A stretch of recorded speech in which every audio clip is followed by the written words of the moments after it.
All right, we're getting everybody in. Happy Friday, everybody. It is great to see you all. We have some fun things in store today, but before we get started, just as we take these couple of minutes for everybody to get in, you guys know I like to do a little bit of trivia with our guests, and so we're going to have a little bit of fun with that. And in the spirit of our Fed funds rate announcement yesterday, our first trivia question actually starts with that. So what do you guys think was the highest Fed interest rate ever? 23%. Ever. 23, okay. Dan, what do you think? I'm gonna go 15. 15. Matt, do you have a guess? I'm gonna go 16 so I can box Dan out. We had lots of people in the chat get it right. By the way, we have some amazing Googlers. So when in doubt, the chat normally gives you all sorts of fantastic answers. Yeah, it's 20% was the highest Fed interest rate ever. So it puts a little things in perspective, right? Mm-hmm. Yeah. And then we're going to have a little bit of fun because today I had an opportunity to do a promo video for our 12 Days of TMC event that's coming up the first week in December, which is crazy to believe that we are a month away from that, but we are. And in the light of Christmas coming probably a lot faster than most of us want, we're going to have a little bit of fun with it today too. So what was the name? This is a super easy one. What was the name of the Grinch's dog? Oh, Andrew, you have to have this. I have little no scrawny thing. no clue. I'm not letting myself Google because I can. No? Of all the movies we were talking about you watched with your daughters. Okay. Yeah. It's not Yeah, even. the chat Max. has Oh, yes. I was gonna I say think it's gotta be Max. I was gonna say it's nowhere in there. It's not even like somewhere in the back of my head. The chat room helped. Yeah, the chat totally helped. Borderline unfair. Yeah. Yeah, Totally. we Yeah, have keep lots helping of us all. lots of very talented Googlers. Okay, last trivia question. How many lights were on the Griswold's house in Christmas Vacation? Jeez. 10,000. 10,000, Dan says. Okay. Andrew, what do you think? 15,000. 15? I'm gonna Matt? take the over in 16,000. 16,000. Okay. Tony says a bunch. 13 million, Brian, that's a little much. It's 25,000 lights. So you guys were not that far off. Linda got in the ballpark. Yeah. They weren't blinking. They weren't blinking for sure. Yeah, that's very true. All right, guys. Well, I'm going to go ahead and kick us off. Happy Friday, everybody. Just in case we have not met before, my name is Melissa Langdale, and I'm the president and COO of the Mortgage Collaborative. And we are super excited that you guys are joining us today.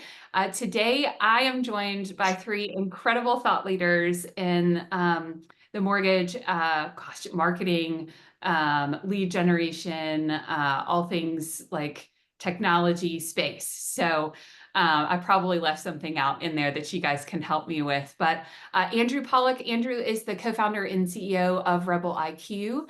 Matt Marx, who is the CEO of Evocalize, and Dan Catinella, who is the Chief Lending Officer at Total Expert. Thank you guys for joining us. Thanks for having us. Thanks for having us. Yeah. Glad to be here. Yeah, I'm super excited about it. And for those of you that haven't joined us over the last couple of weeks, just a little bit of an overview. Obviously, the name of our show has changed. We're doing things a little bit different from a format perspective. So wanted to keep everybody in the loop. We basically take your questions and questions within our network, and we put them in my giant fishbowl. And we fish them out and put our lovely guests on the spot with trying to help us to solve those problems. I do have some fun questions in here that I have put in just to shake things up a little bit. No Aaron D's question around whether she was really involved with a Secret Service agent is not in there. Nor is the question that I received around, can I really sing, dance, or rap? So all of those are off the table today.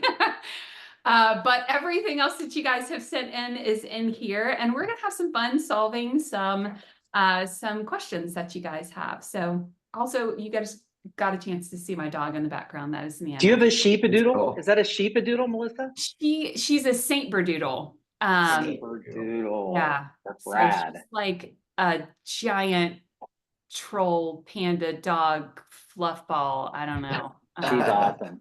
She's awesome. Bring her back. She is we love her, so we're a little biased, but Yeah. all right, so we want this to be super interactive too. So maybe if there's a question in here that we can't answer all the way, or if you have thoughts or questions that you want us to follow up with, please put them in the chat. We'd love to hear from you. And then also in future weeks, if you have questions for us, we'd love to hear. You can always send them through LinkedIn or shoot me an email, or put them, if you are a TMC member, you can put them in our Ask TMC platform and I will pull them out from there. All right, guys, are you ready? Excuse me, I'm fine today. Are you ready to Get some start? stuff out of that fishbowl. Yeah, let's Let's see what you got. roll. All right, here we go. Here we go. Oh, I got a big one. Pick us a winner. Okay, so so this is a big piece of paper, but it's actually a really small question on the big piece of paper. It's a little deceiving. So do you have this is one of my questions. Do you have a favorite quote or a phrase that you try to live by? Ooh. I like every day is day one. Every day is day one. That's an awesome one. Just do what's right. Okay. The only thing necessary for the triumph of evil is for good men to do nothing. Paraphrase, Sir Edmund Burke. Okay. All right. And y'all know mine, right? You're not alone. I'm super, super cheeky. I love a good pun. All right, here we go. Here's one more.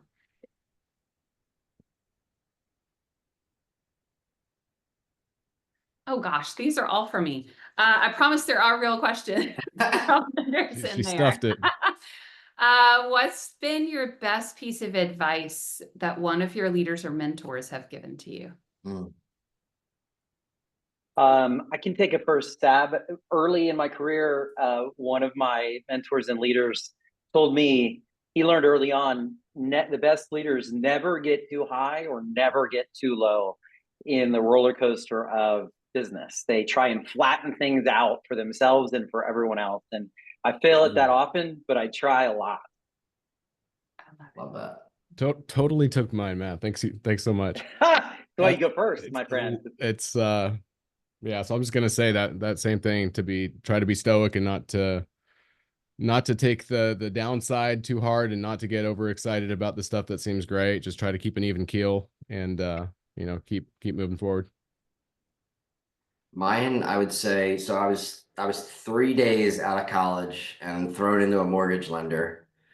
And I remember the CEO coming down to me, Bruno Picheri at the time, and he asked me, he's like, Dan, do you know who your customer is? Like, you got to know who your customer is. And I said, well, it's the borrower, right? He said, no, you're here to serve all these originators around here. And from that point forward, I just had a super passionate about getting really deep with originators and sales. And I do attribute that to, some of my success in this industry for sure. So know your customer. I love it. Nice. Good. All good advice. Okay, I am gonna find us a real question. Yeah, a real question from somebody other than me. You're like the person that takes all the lottery tickets and just feeds them in there. Yeah. Saturates the bowl. Yeah, that's exactly it. Okay, here is a good one. Now that it is official who our president will be, how do you think this will impact the market and your companies? Who wants to start? Gosh, I'll kick things off. I'll let you. So, I mean, it's obviously pretty early, but I think there are some things that we do know. I mean, the president, Donald Trump has been president before. I would say, typically know what we're going to get out of a Republican Party. I would say let's maybe put this week's crazy volatility in the market aside for a second. I think we all expected some level of volatility, being election week. I think we saw, some normalization over the last 2 days, which everybody's hopefully feeling positive about. But I think a couple things that I would call out is, I would say based on what we know about, Trump, is that he's going to focus some level on deregulation in some capacity, looking at where we're, putting some government funded organizations like the CFPB, and evaluate, maybe there's less investment going into some of those organizations. So I do see some level of deregulation, not saying that we're going to eliminate regulations, but probably not going to see a whole lot of new regulations being funded from this, new government structure. I think that there's going to be some influence over the Reserve policy. He doesn't control it to most extents, but I do think he can do things to influence by setting his economic growth plan and things of that nature. I think there's some things that he's going to do to really try to drive mortgage interest rates down. I do think he believes, and typically when we get Republican Party in there, we do see over time. It's not going to happen tomorrow or when he gets appointed, but we will see a continual gradual decrease in mortgage interest rates, which is good for the industry. I do think that does apply to some of how he's thinking about increasing housing supply, which we know is a challenge, as well as affordability. If we get interest rates down, obviously affordability is going to go up. If we get interest rates down, sellers are going to be more likely to sell their home and find something new. And, 70 to 80% of sellers are going to turn into buyers as well. So that will stimulate the economy. I also think that there are some Fed board members that there'll be some openings in the Fed's board of governors I think as early as 2026, and even Powell's up, I believe, something like May of 2026. So I think there's some opportunities for Trump to nominate some people that really align with his agenda, that again could be part of his influence to get in the Fed to do what he believes is right for the economy and for the housing industry. But overall, that's a whole lot of speculation. But I think those are, I guess, my high level opinions on what I would see Trump, doing over the next couple of years. Yeah. Yeah.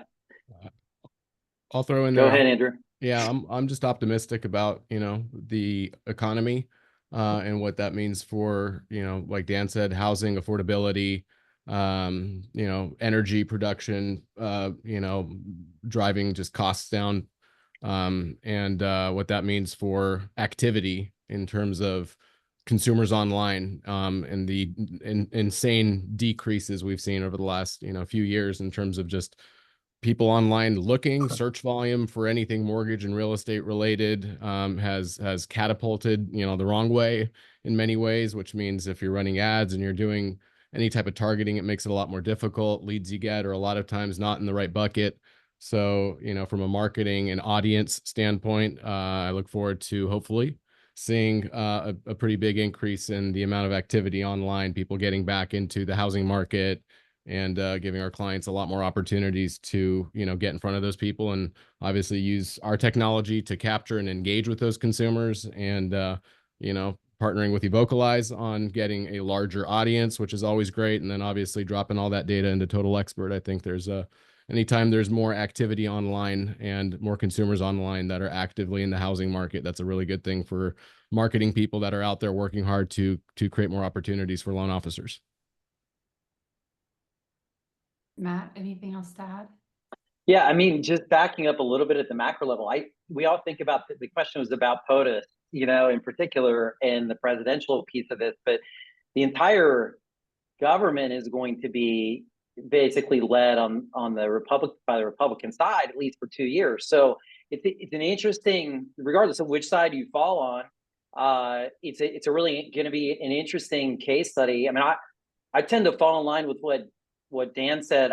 I think we're going to be heavily biased to reduce rates, because if nothing else, they've already signaled they want more control over the Fed policy, right? And so I think there'll be strong consideration replacing Powell. And then I think they have to reduce rates because they've got to service debt, right? And so if you're looking at the U.S. federal debt, a lot of it's coming due, and there aren't as many buyers in market for it. And so I really think, you have to get that down. Otherwise, servicing gets to be a larger and larger piece. And I think that's what their philosophy is going to be. So I think Dan nailed it on that side. But I think we all tend to forget, like, the entire thing kind of changed over and is going to be unified for the first time in a pretty long time.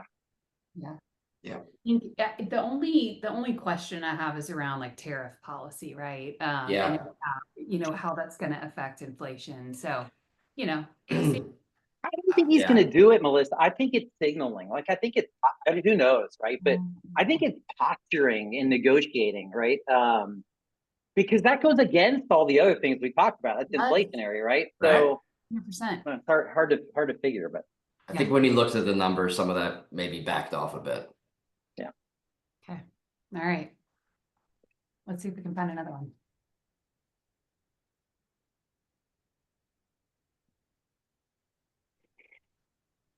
All right. I'm finding all of my questions apparently today. What's your favorite football team? Be super quick. San Diego Chargers.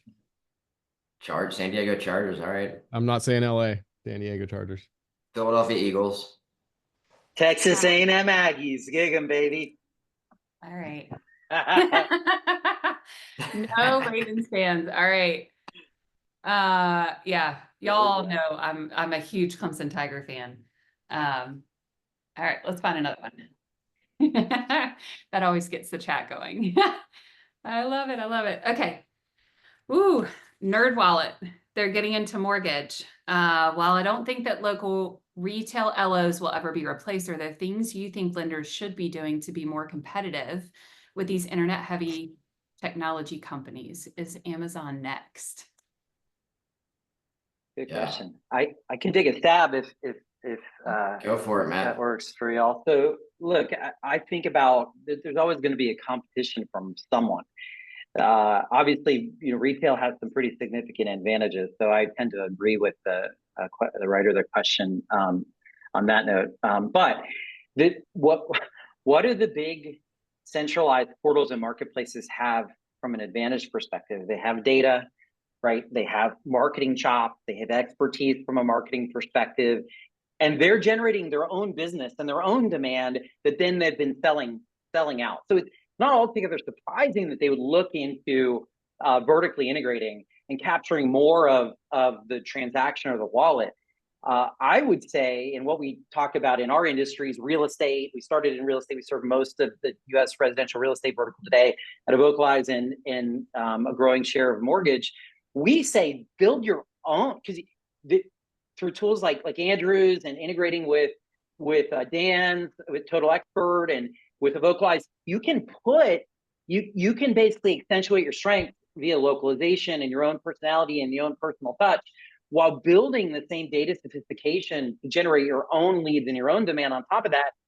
And you can do what they're doing centrally. So I would argue you have a puncher's chance, and you have not only a puncher's chance, you have advantages at the local level that they don't have. And by the way, we might get into this later, I'm not sure, but some of the legislation that's come through and the laws that are coming through on TCPA, lead generation rules are a tailwind for you versus them, right? So they're going to help you compete, because now it's a level playing field. Everyone has to generate leads one-to-one with one-to-one consent. Whereas before, they could kind of build this monetization machine selling leads lots of times. It's not true anymore. So I would argue, and our technology serves lots of the portals and marketplaces out there. Still, obviously super profitable business model, but the individual loan officer, brokerage team, real estate industry, you have a lot of advantages if you can just snap on your own lead generation, your own nurturing. You can build that machine now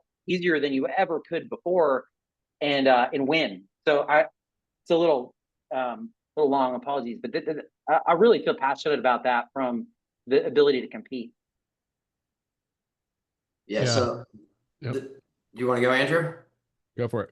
I'll go next. So, I mean, this doesn't necessarily surprise me at all. I mean, we saw Zillow, acquire Zillow Home Loans now back in 2018. Redfin acquired Bay Equity in 2022. Like, I don't think this surprised me at all of their acquisition of Nextdoor, which, by the way, is located in 4 states, has 60 originators that I think are, I mean, and they're brokers as well. It's a broker shop, so they're not even full lenders. So they're going to send their transactions and their opportunities to the wholesale lender community as well. But NerdWallet has something like, I think, 3,000 plus lender partners. Like, that is part of their business model. So they can't cannibalize that. So I think just let's level set there for a second. So we've seen this play before.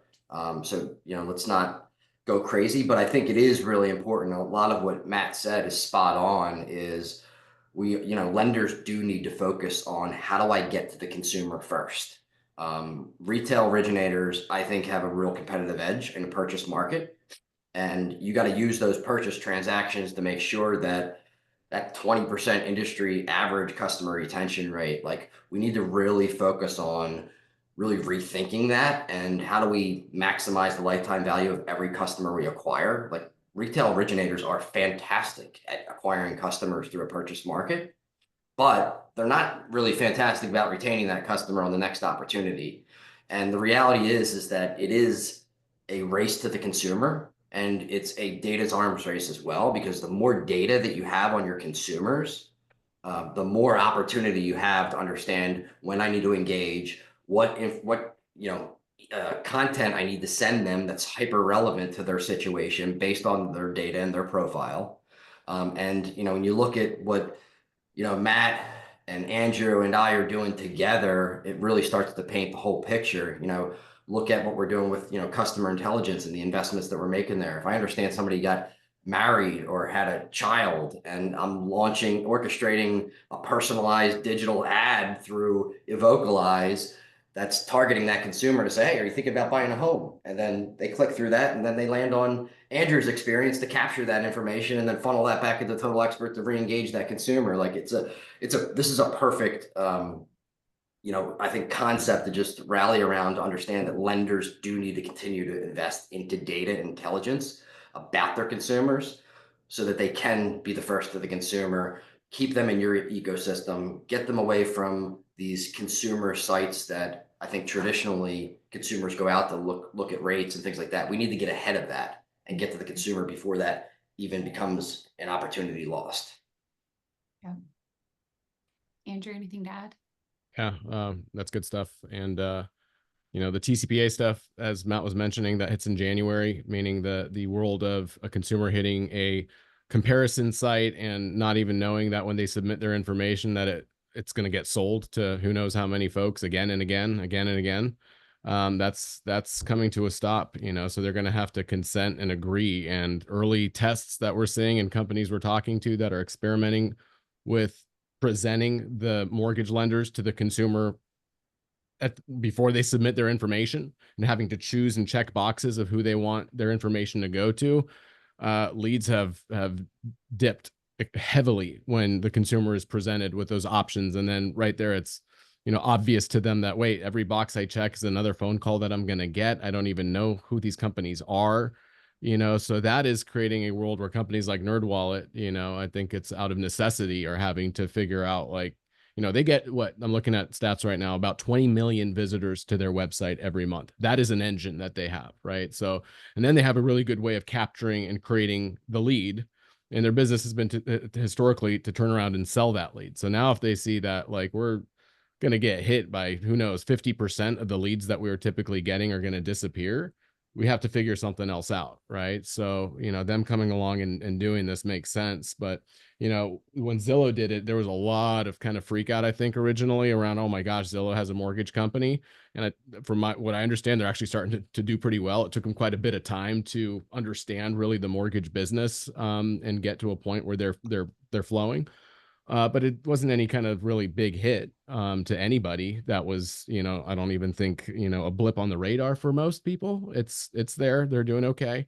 But there's a lot you can learn just by looking at these companies. They've created an engine, right, to attract customers. So you have to have a way of getting in front of people. That's not just, word of mouth. Online is the way to do it. Social platforms, retargeting, Google campaigns, a ton of search activity. When you look at how many people, even when it wasn't a refi market, were typing in refinance keywords into Google, even when it was down, there's still a considerable amount of people there. So they get in front of the audience, then they have a really good way of capturing it. So they attract, they capture, and then at the end they would sell, right? So now they're going to have to figure out, what are we going to do with that lead data? They've got Nextdoor. My understanding is that Nextdoor was a huge trigger lead shop. Not to say anything negative, but I mean, that was knowing, a lot of talk was about the fact that that's, a lot of their business. So this could help them obviously with talks around what's happening with trigger leads, but they're going to be sending those leads to call center folks, people that know how to handle that lead, because you can capture it, but if you don't know how to handle it, that doesn't do you any good either. So you gotta nail these three things: attract, capture, and convert. And what I'm excited about is this, this question tees up the three providers on this call really well, because that is the engine that we create for loan officers and lenders. Is you attract and you get in front of hundreds of thousands of people, millions of people potentially with Evocalize, right? You capture a lead using the same exact format of what Rocket's using, Bankrate, NerdWallet. All these companies have proven how to do that. Our expertise comes from building that for Zillow, building that for Bankrate. We know how to capture a lead. And then on the receiving end of that data's got to get into something that's going to know how to get you the nurturing, the ongoing campaigns, the visibility into the leads that are coming in, the automation of the communication, and that's Total Expert. So you have a NerdWallet type of engine that you can plug right into as a loan officer. And then on top of that, you're an expert in your local market. You've got relationships. So you put all that together, I think you can win. But you can definitely look at what these companies are doing and saying, how do I mirror that and create my own engine that does what these big players are doing? And that's what the three of us together are doing. Yeah, there's definitely something to be said about the marketing component and how they capture leads, how they keep customers.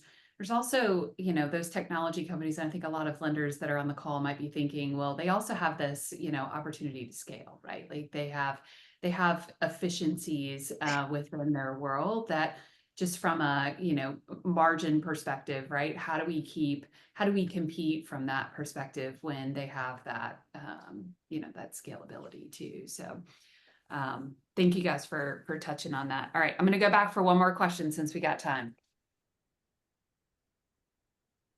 All right. Oh goodness, this one is a big one. Y'all talked about this a little bit. Our company allows for LOs to partner with real estate agents on lead sharing, and they know this lender knows that the FCC has come out with new requirements that are going to require borrowers to give consent in a different way. How are you ensuring you're compliant when there's multiple layers to how leads are coming through?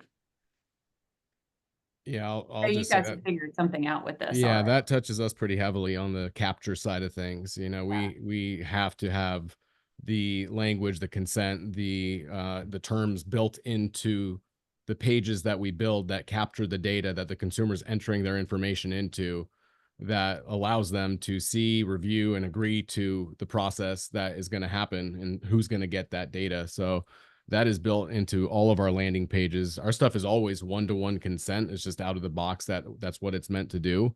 Now, I think in the past, LOs a lot of times have been kind of maybe not as strong in terms of what they do with that lead. They might just pass it along to a real estate agent and say, hey, you call them too, drop this into your follow-up boss or whatever mechanism that real estate agent might have. And now we've both got it going. You're gonna have to be real careful with that kind of stuff. And if you want an agent to also be participating in the follow-up, that better be another checkbox with its own disclaimer, and they got to check both of those. But out of the box, our stuff comes built in with that consent language on every single one of our landing pages. Our lenders get to control what that says. And we have it finalized now also to import that consent language as part of our delivery into Total Expert. This requirement comes live in January. We actually just put that into production as part of our feature set today, Dan. That actually, I just got confirmation that every single Rebel IQ landing page is now taking that consent data, and part of the lead data that gets delivered gets sent for record keeping into Total Expert. And one other thing we're experimenting with is actually taking a snapshot of that final screen when they enter their data, and just taking an image of, you just put in your information, this is exactly what that text said, there's a screenshot of it right here, and delivering that as part of the lead data as well, just to 100% make sure everything's buttoned up. Because come next year, probably around summertime, I mean, January is when the rule hits, but the theories are that the lawyers are gonna start going to a lot of different websites, a lot of different pages, filling things out, and just creating huge buckets of marketers and lenders to go after. And if one of your LOs is kind of rogue and who knows what they're doing and what they're putting out there, and they're not checking these boxes, it puts everybody at risk. So, we have all those controls built in. I mean, it's a major piece of what we do. So we got to protect our clients and obviously ourselves.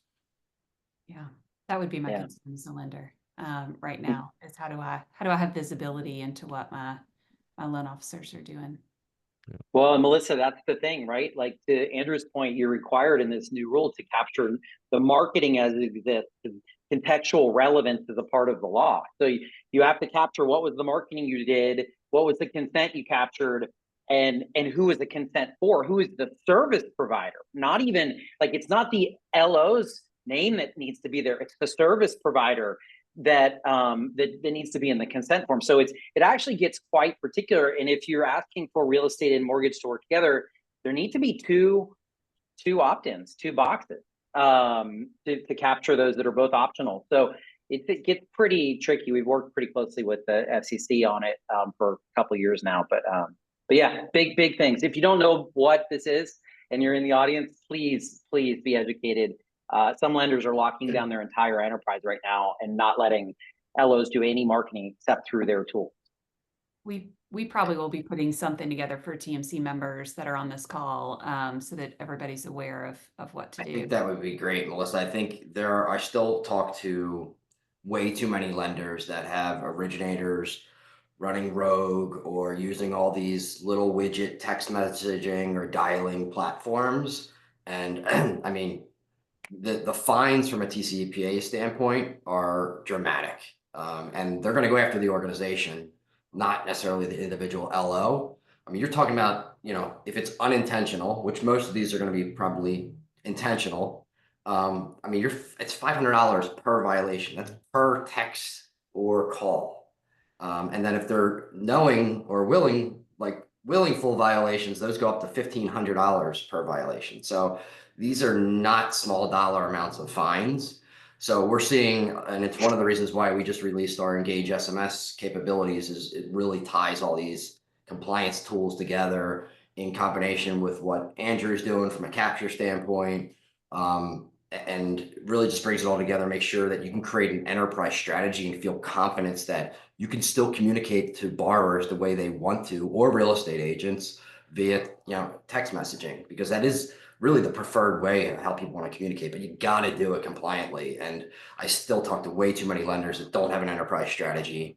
And just, when you don't have an enterprise strategy, what happens is in distributed retail, they go out and just find their own little widgets. So what I would just encourage every lender to do is make sure you have an enterprise strategy around text messaging to do it compliantly, and are partnering with the right people that understand these regulations and can help guide you through the process. Because it is becoming very scary in this new world, and there will be some pretty significant fines when these changes go in place. Yeah, they won't come after you for that first text. They'll wait till they get 1,000 of them, and then they'll come after you to say something about it. Yeah, I get that.